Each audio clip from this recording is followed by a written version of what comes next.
Tips দিচ্ছি। যদি আপনার বাড়িতে মনে হয় যে শান্তি ফেরানো দরকার, যদি মনে হয় যে বাড়িতে প্রচুর দেনা বেড়ে যাচ্ছে, তাহলে খুব সাধারণ একটা জিনিস ব্যবহার করুন আর চট জলদি সমস্ত কিছু থেকে মুক্তি পান। যদি মনে হয় যে আমার এই কথাগুলো আপনার কাজে লাগছে, অবশ্যই আমার চ্যানেলটা সাবস্ক্রাইব করে পাশে থাকুন আর শেয়ার করে দিন। তাহলে বলি কি টিপস?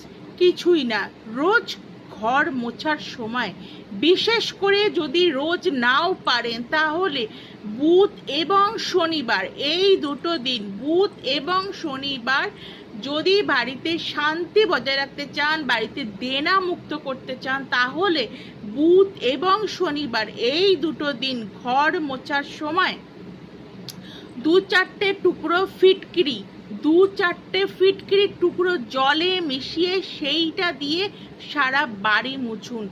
তারপর দেখুন হাতে নাতে ফলাফল।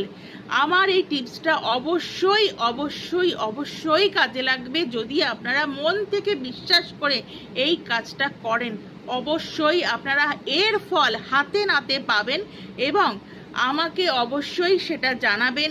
আর এই ভিডিওটা যদি মনে হয় আপনার কাজে লাগলো, অবশ্যই শেয়ার করে সাবস্ক্রাইব